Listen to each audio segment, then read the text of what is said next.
Hello students, this is Dr. Nupur and in this video we are going to start with a new chapter, that is respiration in plants.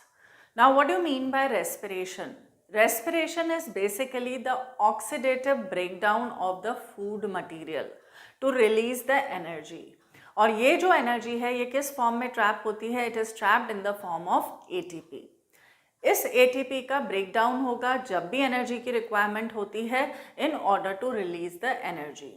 इसीलिए हम ATP को क्या बोलते हैं? It is also known as the energy currency of the cell. अब ये जो breakdown होता है फूड मटेरियल का, it is not a single step process, it takes place in a series of steps which are enzymatically controlled. क्योंकि अगर एक साथ एनर्जी रिलीज होगी तो much of the energy will be lost in the form of heat, इसीलिए it occurs step wise. Clear? तो यहाँ अपन सबसे पहले लिखेंगे what do you mean by respiration. Respiration is the oxidative breakdown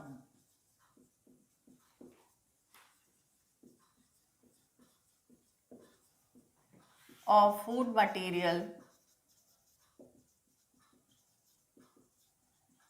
to release the energy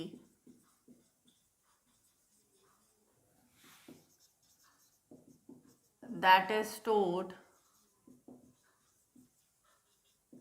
in form of ATP। इसीलिए हम ATP को क्या कहते हैं? We also call it as the energy currency of the cell. Now respiration के दौरान जिन compounds का breakdown होता है उसको हम क्या कहते हैं? Respiratory substrate. So what do you mean bye respiratory substrate?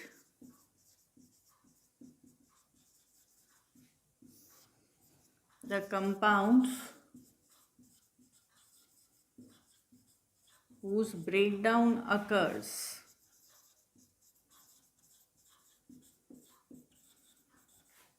during respiration, that is known as the respiratory substrate। यानी respiration के लिए क्या है? substrate की तरह काम करता है। इसमें भी जनरली जो होता है वो क्या होगा? respiratory substrate, that is the carbohydrate mostly, or it can be fat, protein or even organic acid in certain cases। So preferably जो होगा respiratory substrate that is the carbohydrate, इसमें भी अपन कहते हैं ग्लूकोज, क्योंकि ये instant source of energy जो होगा प्रोवाइड करता है। So these will be acting as a respiratory substrate। इसके बाद हम बात करते हैं प्लांट्स की। ठीक है, प्लांट्स के अंदर जैसे हमारी बॉडी में तो अलग अलग रेस्पिरेटरी सिस्टम है, ऑर्गन्स जो हैं वो मिलकर क्या बनाती हैं? रेस्पिरेटरी सिस्टम बनाती हैं। लेकिन प्लांट्स के अंदर क्या स्पेशली कुछ ऑर्गन्स मिलती हैं इन ऑर्डर टू रिस्पायर? तो आंसर आएगा नो। क्यों? क्योंकि प्लांट्स के अंदर जो है इतनी ज़्यादा रेस्पिरेटरी डिमांड नहीं है, और प्लांट्स के जो सेल्स होते हैं each sale tax care of its respiratory needs. इसके अंदर जो होंगे पैरेन्काइमा सेल्स होते हैं रूट, स्टेम और लीफ में, जो कि लूजली अरेंज्ड होते हैं, जिनके थ्रू आसानी से गैसियस एक्सचेंज हो सकता है। या फिर हम कह सकते हैं कि प्लांट्स के अंदर जो रेस्पिरेशन होगा वो किसके थ्रू होता है? लीव्स में मौजूद रहते हैं स्टोमेटा। इसके अलावा लेंटिसल्स मिलते हैं स्टेम पे, which also helps in the gaseous exchange. तो प्लांट्स के अंदर जो है अलग से कोई रेस्पिरेटरी ऑर्गन्स नहीं पाए जाते हैं। क्लियर? इसके बाद हम बात करेंगे types of respiration. Basically there are two types of respiration. तो अब हम देखेंगे that is the types of respiration. Basically there are two types. One is the aerobic respiration and the second is anaerobic respiration। जब हम aerobic respiration की बात कर रहे हैं मतलब it occurs in the presence of oxygen. So occurs in presence of oxygen, whereas anaerobic respiration occurs in absence of oxygen. Clear? Second जो आपको ध्यान रखना है पॉइंट, एरोबिक रेस्पिरेशन की जब हम बात करते हैं तो यहाँ पर कंप्लीट ब्रेकडाउन होगा, complete oxidative breakdown of the glucose, so that whatever energy is present in it that will be released. So यहाँ पर होता है complete oxidative breakdown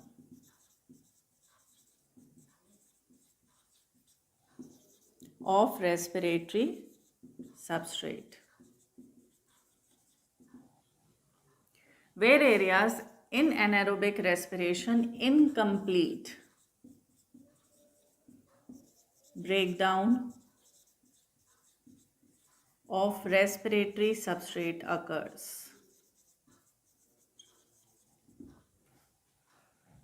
So here all the energy in glucose is released, where areas in the case of anaerobic respiration less than 7% of the energy in glucose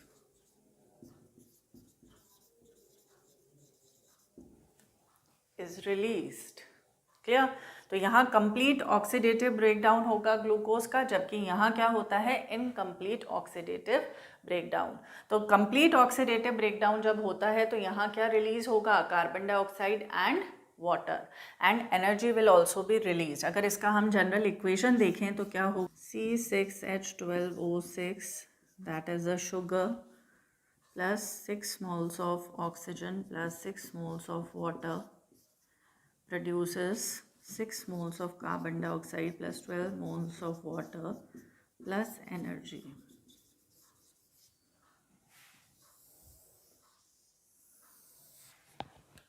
So यहाँ हम देख सकते हैं this is the equation for the aerobic respiration, जहाँ पर complete oxidative breakdown हो रहा है of the food material, as a result of which carbon dioxide, water and energy will be released. But if you talk about anaerobic respiration, यहाँ पर absence of oxygen रहता है और यहाँ पर कार्बन डाइऑक्साइड और वाटर रिलीज न होकर यहाँ पर प्रोड्यूस होता है या तो अल्कोहल या लैक्टिक एसिड, और यहाँ जो एनर्जी प्रोड्यूस होगी that will be very very less in comparison to that of the aerobic respiration. अगर सपोज हम बात करते हैं एरोबिक रेस्पिरेशन के अंदर 36 या 38 एटीपी प्रोड्यूस होते हैं, तो यहाँ पर जो प्रोड्यूस होंगे they will be only 2 ATPs। Clear? So that was about the general introductory part of the respiration which you should know. तो इसमें हमने क्या देखा, what is respiration? It is the oxidative breakdown of the food material in order to release the energy, and this energy is stored in the form of ATP. ये ATP को क्या कहते हैं हम, we also call it as the energy currency of the cell।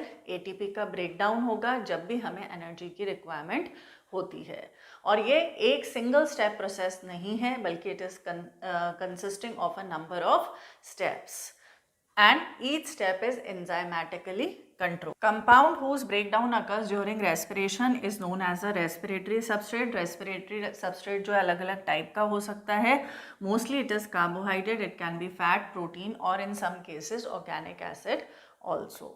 Types of respiration दो type का होगा, aerobic and anaerobic. Aerobic respiration in the presence of oxygen and anaerobic in the absence of oxygen.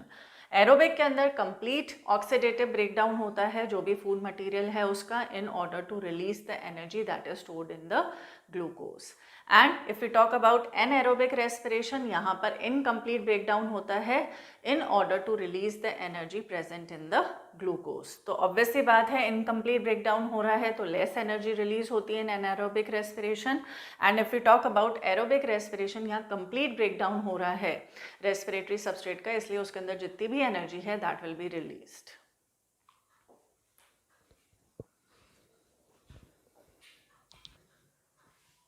Now let us discuss in detail about the aerobic respiration. Aerobic respiration के resultant क्या होगा? Complete breakdown of the glucose occurs, releasing carbon dioxide, water and energy. So if we talk about the steps of aerobic respiration, there are a number of steps. First is glycolysis. Second is the link reaction. Third is the Krebs cycle. Fourth is terminal oxidation, which involves ETC, that is electron transport chain, and oxidative phosphorylation.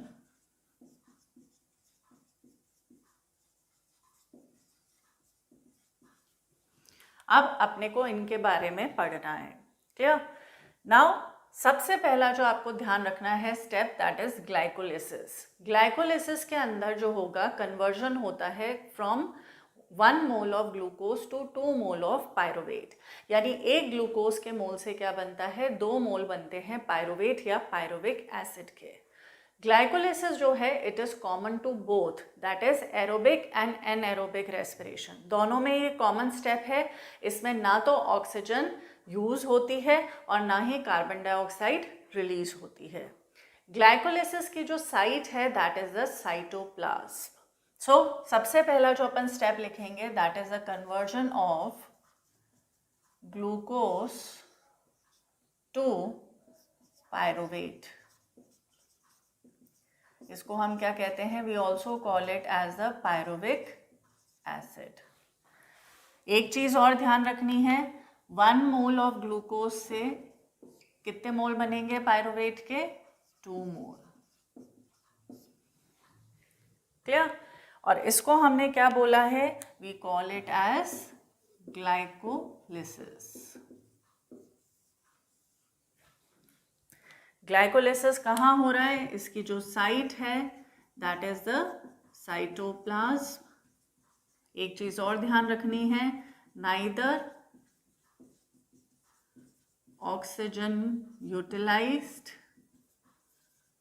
nor carbon dioxide released during this process. Now in case of glycolysis, if we talk about the process during the conversion of 1 mole of glucose to 2 mole of pyruvate, यहाँ पर ATP production होता है. There are 4 ATPs produced and 2 ATPs are utilized.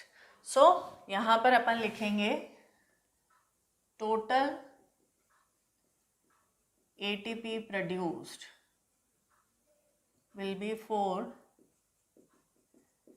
ATP utilized will be 2. Clear? इसके अलावा यहाँ पर बनता है NaDH2. 2 moles of NaDH2 are produced. Now 1 NaDH2 is equal to 3 ATPs. So 2 NaDH2 will be equal to 6 ATPs. Clear? तो 4 ATP तो ये बने थे टोटल, जिसमें से 2 यूटिलाइज हो गए. तो कितने बचे? 2 ATP तो यहाँ बचे और एक NaDH2 3 ATP के बराबर है. तो यहाँ कितने बने हैं? 2 NaDH2. तो यहाँ पर कितने ATP बने? 6 ATP. तो 2 ATP तो इधर और 6 ATP इधर. तो इधर जो नेट ATP प्रोड्यूस होंगे, नेट ATP प्रोडक्शन कितना होगा इधर? That will B 8 ATP. Clear? In case of glycolysis. अब एक चीज और आपको ध्यान रखनी है कि NAD बेसिकली है क्या? It is a coenzyme.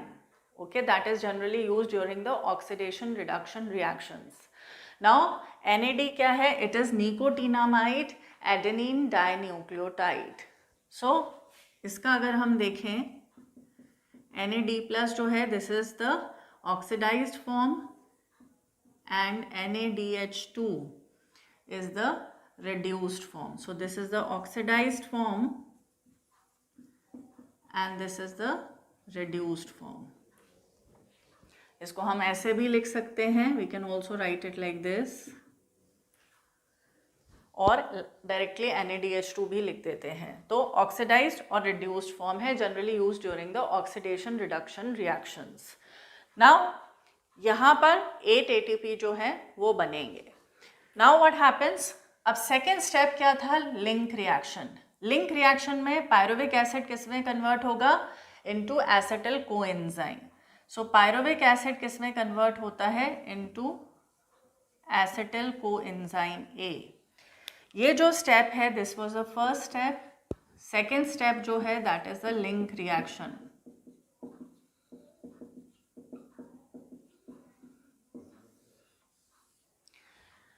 Link reaction के अंदर क्या होगा, एक तो प्रोड्यूस होगा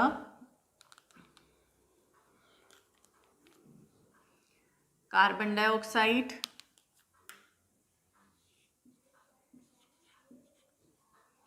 two moles of carbon dioxide are produced, and there is also produced 2 moles of NaDH2. Now क्योंकि ये क्या हो जाएंगे, यहाँ पर रिड्यूस हो जाएंगे, तो 2 moles of NaD plus will get reduced to 2 moles of NaDH2 and there occurs decarboxylation। decarboxylation होगा यानी कि removal of the carbon dioxide. क्योंकि ये 2 मोल ऑफ पायरुवेट हैं तो यहाँ पर 2 मोल ही किसके बनेंगे, एसिटिल कोएंजाइम A के। तो एसिटिल कोएंजाइम A के भी कितने मोल बन रहे हैं, 2 मोल्स। इनमें कार्बन भी याद रखना है। अगर हम बात कर रहे हैं ग्लूकोज की, तो ग्लूकोज क्या है, 6 कार्बन। पायरुवेट क्या है, 2 मोल बने of 3 carbon, this is a 3 carbon compound. Now यहाँ पर 3 कार्बन कंपाउंड बने हैं 2 मोल, तो 6 मोल हो गए। अब 6 मोल में से कितने निकल गए, 2 कार्बन डाइऑक्साइड आर रिमूव्ड। तो as a result 2 carbon dioxide are remove, तो यहाँ पर क्या बनेंगे, 4 बचे। तो 2 mole of 2 carbon compound is form, this is 2 carbon compound, तो हो गए 4 कार्बन बैलेंस। ठीक है। अब एसिटिल कोएंजाइम जो है इसका फर्दर कन्वर्जन होगा into the carbon dioxide and water through the Krebs cycle. पहले लिंक रिएक्शन के अपन साइट की बात कर लें। इसकी साइट क्या है, ये कहाँ होता है, it occurs in the matrix of mitochondria। Mitochondria के मैट्रिक्स में ये देखने को मिलता है। अब इधर अगर हम देखें तो कितना यहाँ पर ATP प्रोड्यूस हो रहा है, देखिए एक तो होता है डायरेक्ट ATP का प्रोडक्शन और एक होता है थ्रू NaDH2 और FADH2। Clear, which are the coenzymes. So NaDH2 और FADH2 कभी भी डायरेक्टली ATP नहीं बनाते हैं। ये जितने भी NaDH2 और FADH2 बनेंगे during the process of respiration, they will enter into the ETC, that is the electron transport chain. And इसके थ्रू ये क्या बनाते हैं, ATP प्रोड्यूस करते हैं थ्रू ऑक्सीडेटिव फॉस्फोराइलेशन। क्लियर। तो यहाँ 2 NaDH2 बने हैं, तो ऑब्वियस सी बात है कि यहाँ पर अपने देखा, अब एक NaDH2 3 ATP के बराबर है, तो 2 NaDH2 कितने के बराबर हो गए, 6 ATP। तो इस केस में भी कितने ATP प्रोड्यूस होंगे, in case of link reaction 6 ATPs are produced. क्या, तो 8 ATP तो कहाँ बने अपने ग्लाइकोलिसिस में, 6 ATP कहाँ बने, लिंक रिएक्शन के अंदर। अब अपन नेक्स्ट स्टेप पे चलते हैं। एसिटिल कोएंजाइम जो है, now it will enter into the Krebs cycle which is the third step of the respiration. तो यहाँ पर आ जाएगा third step, that is the Krebs cycle. Krebs cycle को TCA साइकिल भी कहा जाता है, that is try carboxylic acid cycle भी कहा जाता है, या इसको हम सिट्रिक एसिड साइकिल भी कहते हैं।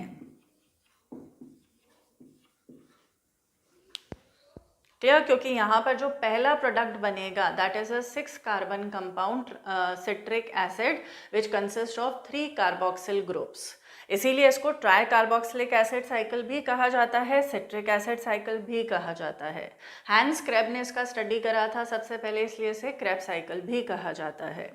अब इसकी जो साइट है वो क्या है, it also occurs in the matrix of the mitochondria. It also occurs in matrix of mitochondria. Now Krebs cycle जो है, as a result of it the 2 moles of acetyl coenzyme will get converted into carbon dioxide and water. तो यहाँ क्या produce होगा? Here there will be produce 6 moles of carbon dioxide and 12 moles of water. So we can say that on complete oxidation of 1 mole of glucose, 6 moles of carbon dioxide and 12 moles of water will be produced. And for it, Krebs cycle के 2 rounds चलेंगे. देखिए, तो एक Krebs cycle के अंदर जो produce होते हैं 3 NADH2,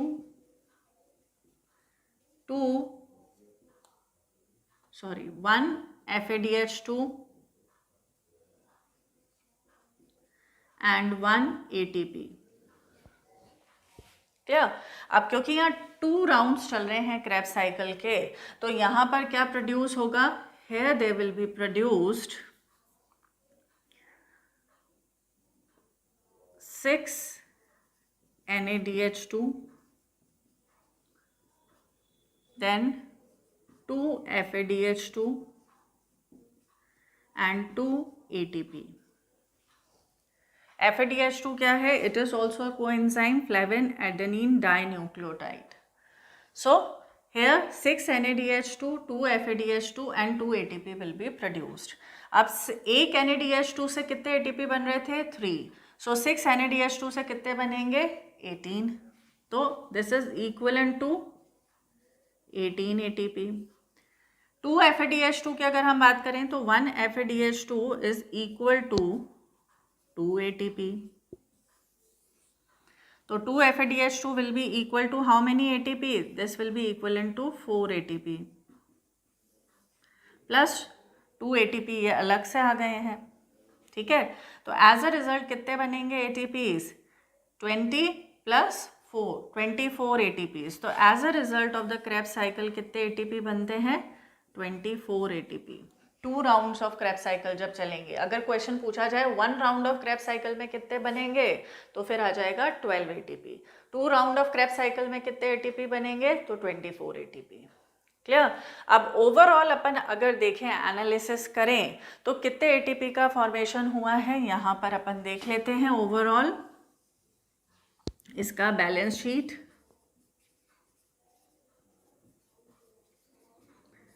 बैलेंस शीट की अगर हम बात करें तो ग्लाइकोलिसिस में कितने बने? 8 ATP.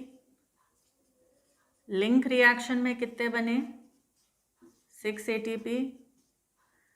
Krebs साइकिल में कितने बने? 24 ATP. एज अ रिजल्ट कितने ATP बनेंगे आप कैलकुलेट करके देखिएगा, तो it comes out to be 38 ATP. तो ओवरऑल जो 1 मोल ऑफ ग्लूकोज है उसके कंप्लीट ऑक्सीडेशन में कितने ATPs रिलीज होंगे? 38 ATPs in case of aerobic respiration. So this was all about the aerobic respiration. इसमें एक चीज़ बची हुई है, टर्मिनल ऑक्सीडेशन, वो मैं अभी आपको बता देती हूँ. तो यहाँ तक एक बार क्विक रिव्यू ले लेते हैं. अपन ने क्या देखा है? अपन पढ़ रहे हैं एरोबिक रेस्पिरेशन. एरोबिक रेस्पिरेशन के अंदर डिफरेंट स्टेप्स होते हैं. सबसे पहला जो स्टेप होता है that is the glycolysis. Glycolysis जो होगा it is a common step in both aerobic and anaerobic respiration. इसका जो साइट है वो है साइटोप्लाज्म. इसमें ना तो ऑक्सीजन यूज़ होती है और ना ही कार्बन डाइऑक्साइड रिलीज होती है.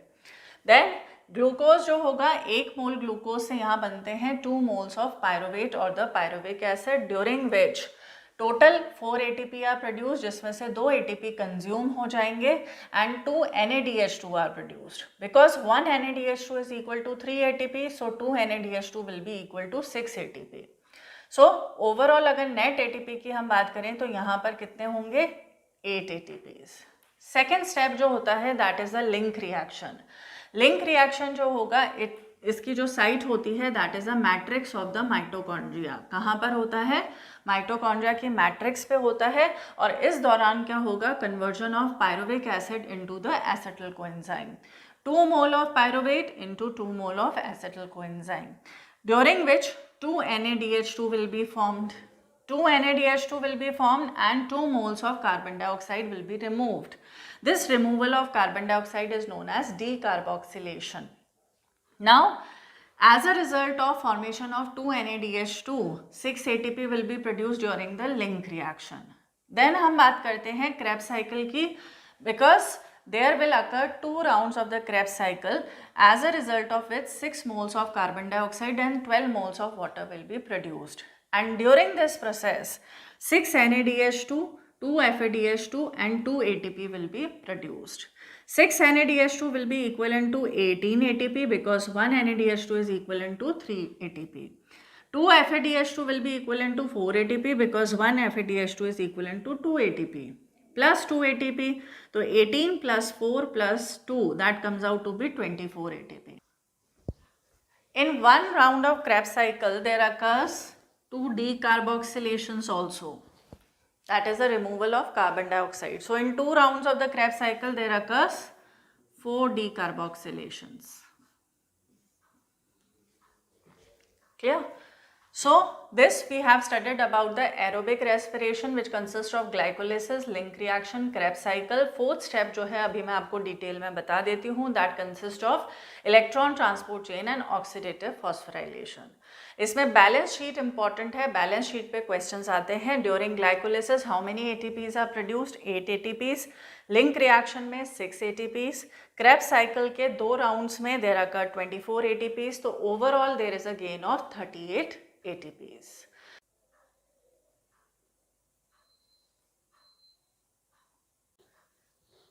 अभी तक हमने पढ़ा mechanism of respiration. Mechanism of respiration में हमने क्या देखा? Glycolysis, link reaction, Krebs cycle. Now अगर हम माइटोकॉन्ड्रिया की बात करें, which is also known as a power house of the cell, it is a double membrane bound structure in which outer membrane is continuous and inner membrane is thrown into a number of finger-like structures. These are known as the cristae. Clear? So this is the outer membrane. This is the inner membrane. And these are the cristae,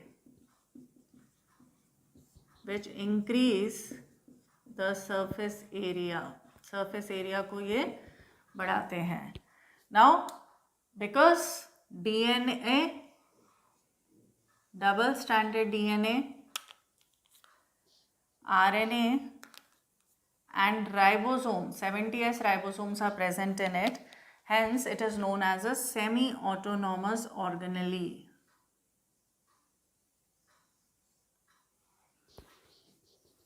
This is double-stranded circular DNA, 70S ribosome,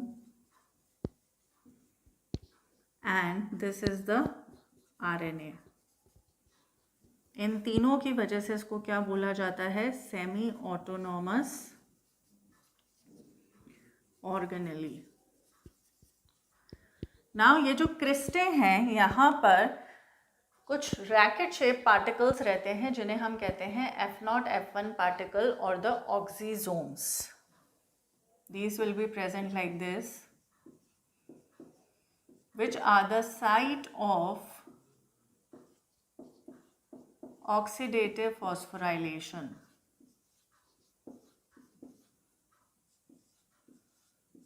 Like this. These are the oxysomes.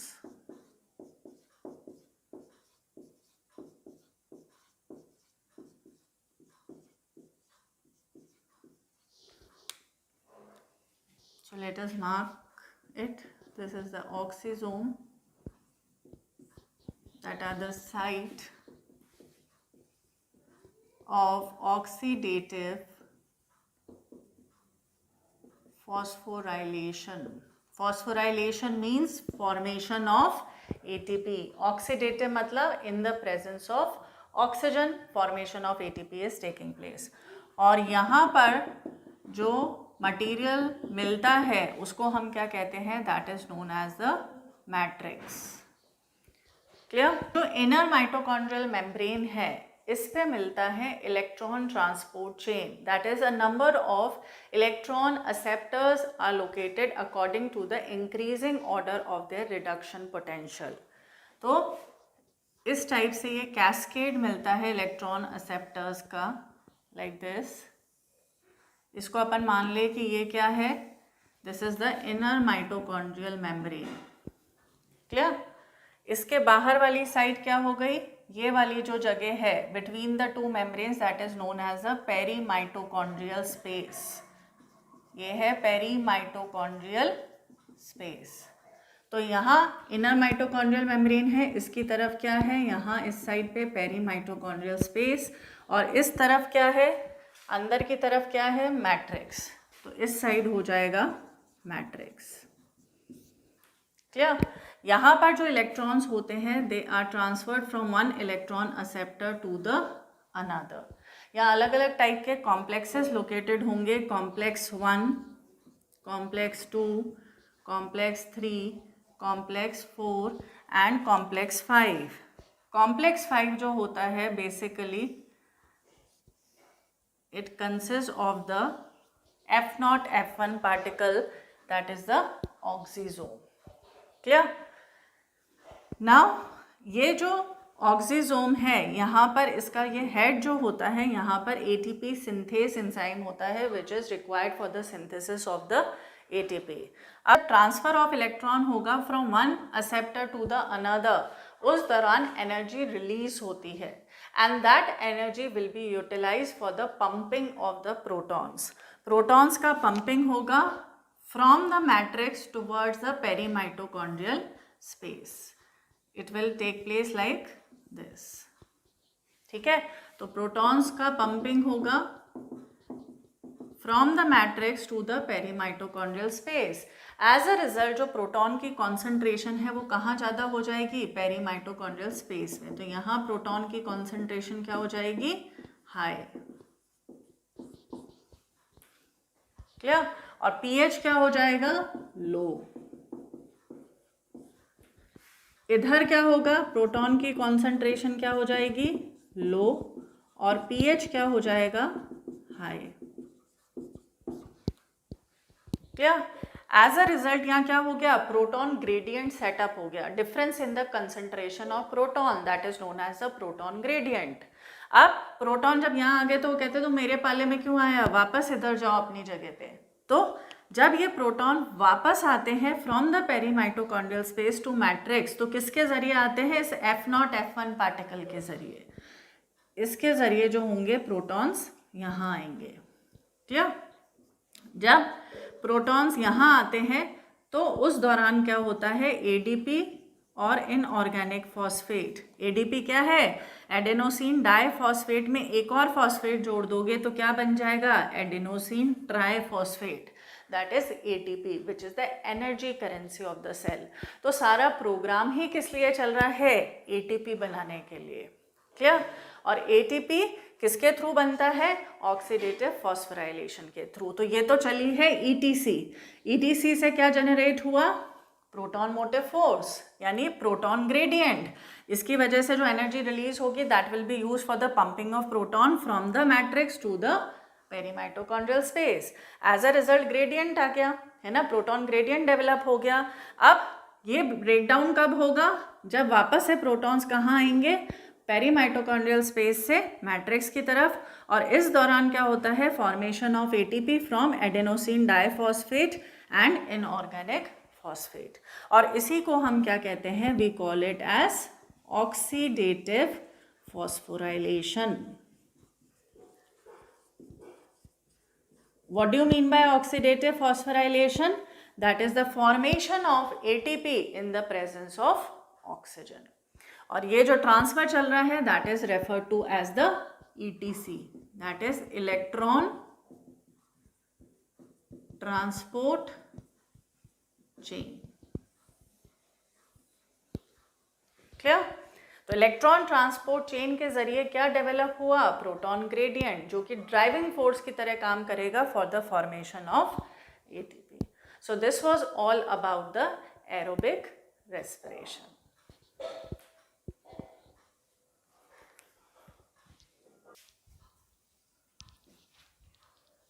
अभी तक हमने बात करी about the aerobic respiration, जो कि oxygen के presence में होगा, जिसमें कंप्लीट ब्रेकडाउन होगा ग्लूकोज का to release the energy.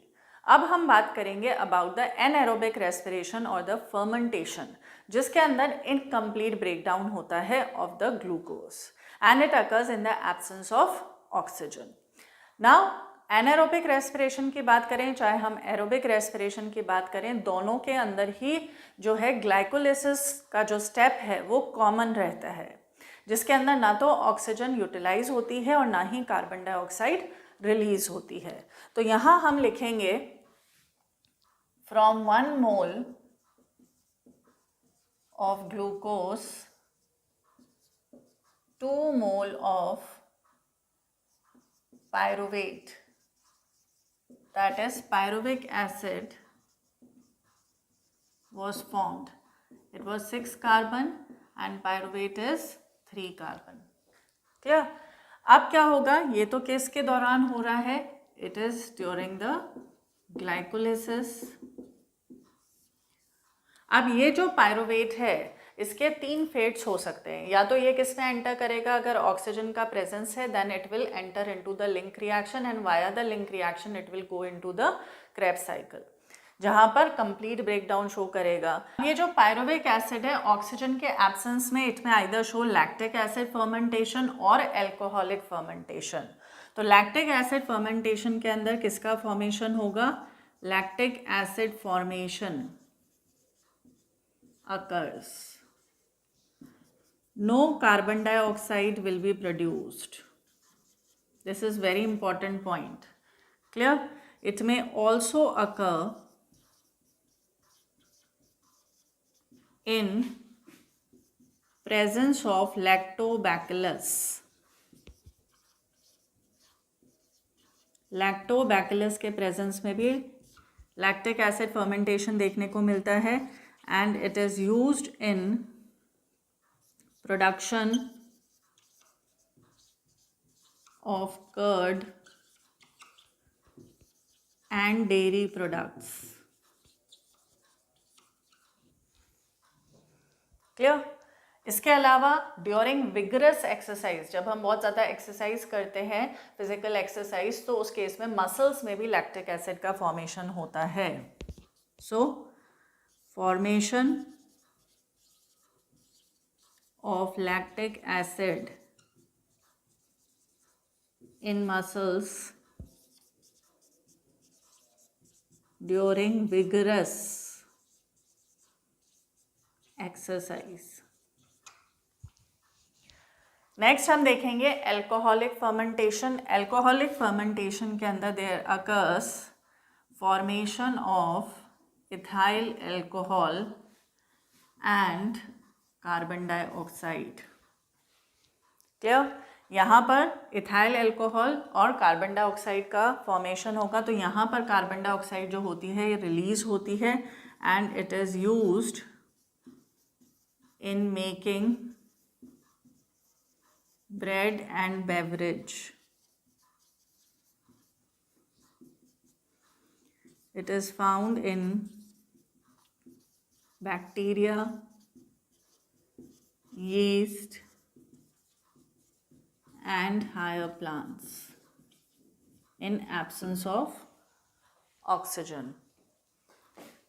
So this was about the alcoholic fermentation and these are the points that are related to the lactic acid fermentation. इसका एक बार क्विक रिव्यू देख लेते हैं. एनारोबिक रेस्पिरेशन या fermentation की हम बात कर रहे हैं. 1 मोल ग्लूकोज से 2 मोल ऑफ पायरुवेट बनेंगे during the process of glycolysis which is a common step in both aerobic and anaerobic respiration. अब ये जो पायरुवेट है इन एब्सेंस ऑफ ऑक्सीजन, यहाँ पर हम लिख लें condition, in absence of oxygen ये क्या शो करता है, या तो लैक्टिक एसिड फर्मेंटेशन शो करता है या फिर it will show alcoholic fermentation. Lactic acid fermentation की बात करते हैं तो लैक्टिक एसिड का फॉर्मेशन होगा, no carbon dioxide will be produced. It may also occur in the presence of lactobacillus.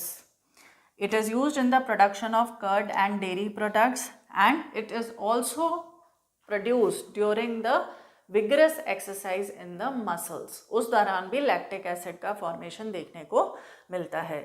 Alcoholic fermentation की बात करें तो इस दौरान क्या होगा, 2 moles of ethyl alcohol and 2 moles of carbon dioxide will be produced. It is used in making bread and beverages and it is found in the case of bacteria, yeast and the higher plants.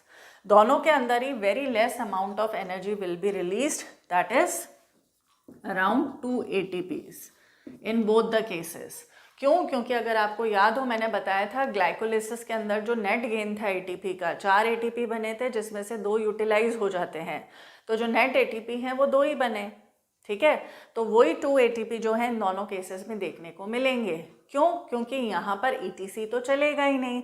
तो इसलिए NADH2 जो case है वहाँ पर जो बना था, that will not be used in the formation of the ATP. Clear? So that was all about the anaerobic respiration or the fermentation. एक चीज़ आपको और याद रखनी है, अगर हम ओवरऑल बोलें कि जो रेस्पिरेशन है वो किस टाइप की प्रोसेस है, then will say that it is an amphibolic process. किस टाइप का प्रोसेस है respiration? Respiration is amphibolic pathway और प्रोसेस. एम्फीबॉलिक क्यों बोला है अपन ने? Because it consist of both catabolic and anabolic processes. Catabolic तो क्यों कहेंगे अपन? क्योंकि यहाँ पर ऑक्सीडेटिव ब्रेकडाउन हो रहा है फूड मटेरियल का. क्लियर? एनाबॉलिक इसलिए कहते हैं because a number of compounds which are formed as an intermediates during the Krebs cycle, they are utilised for the synthesis of other compounds. Clear? तो anabolic अपन क्यों कहते हैं? Because the intermediates of Krebs cycle used in synthesis of other compounds. तो ये कौन सा role हो गया? एनाबॉलिक. और कैटाबॉलिक में अपन क्या कहेंगे? ऑक्सीडेटिव ब्रेकडाउन हो रहा है of respiratory substrate. Oxidative breakdown of respiratory substrate. तो क्योंकि यहाँ पर दोनों ही प्रोसेसेस देखने को मिल रही हैं, इसलिए ओवरऑल अपन रेस्पिरेशन को क्या कहते हैं? Amphibolic pathway.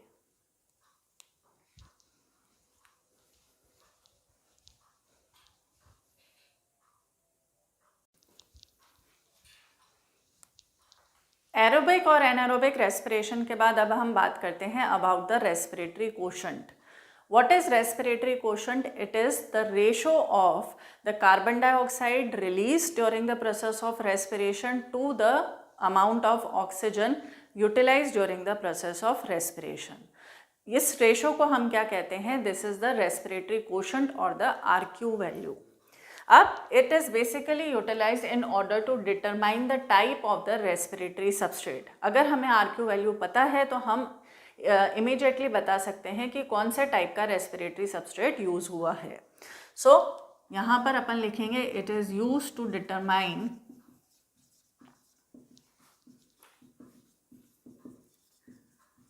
Type of respiratory substrate. हर एक के लिए जो है RQ की वैल्यू अलग अलग होगी. सबसे पहले अपन लिखेंगे RQ for carbohydrates will be equal to 1, क्योंकि amount of carbon dioxide release will be equal to the amount of oxygen utilised. इधर क्या होगा? Amount of carbon dioxide released will be equal to amount of oxygen utilised. तो इस case में जो होगा carbohydrate के केस में RQ की वैल्यू आती है 1. देन सेकेंड आता है RQ फॉर फैट्स. फैट्स के लिए इसकी वैल्यू जो होती है it will be less than 1 because fats जो होते हैं they are poor in oxygen, hence they require more oxygen for their oxidation. Third आता है RQ फॉर प्रोटीन्स. प्रोटीन्स के लिए भी इसकी वैल्यू होती है लेस देन 1. इसके लिए अप्रॉक्सीमेटली आती है 0.7 के आसपास एंड इसके लिए आती है अप्रॉक्सीमेटली 0.9 के आसपास.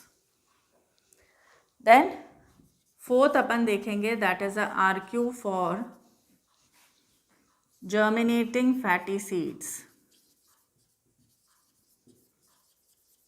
जर्मिनेटिंग फैटी सीड्स हैं तो ऑब्वियस सी बात है RQ वैल्यू क्या होगी, लेस देन 1. देन आएगा RQ for organic acids. Organic acid जो होते हैं they are rich in oxygen, hence they require less oxygen for their oxidation. इसीलिए इनकी जो वैल्यू होती है it will be greater than 1. Then आता है RQ for mature fatty seeds. देखिए जो मैच्योर फैटी सीड्स हैं, अगर जर्मिनेटिंग फैटी सीड्स है तो RQ की वैल्यू होगी लेस देन 1, लेकिन अगर मैच्योर फैटी सीड है तो इस केस में जो कार्बोहाइड्रेट है वो किस में कन्वर्ट हो जाएगा, फैट में. तो कुछ अमाउंट में ऑक्सीजन रिलीज होगी और वो रेस्पिरेशन में यूटिलाइज हो जाएगी. तो ओवरऑल बाहर से जो ऑक्सीजन चाहिए एनवायरनमेंट से वो कम लेनी पड़ेगी, इसीलिए इसकी वैल्यू जो होगी that will be greater than 1. Clear. Next हम देखेंगे RQ value for anaerobic respiration. Anaerobic respiration की हम बात करें तो यहाँ क्या है, एब्सेंस ऑफ ऑक्सीजन, ऑक्सीजन है ही नहीं. तो इसके लिए क्या होगा, RQ value will be equal to infinite.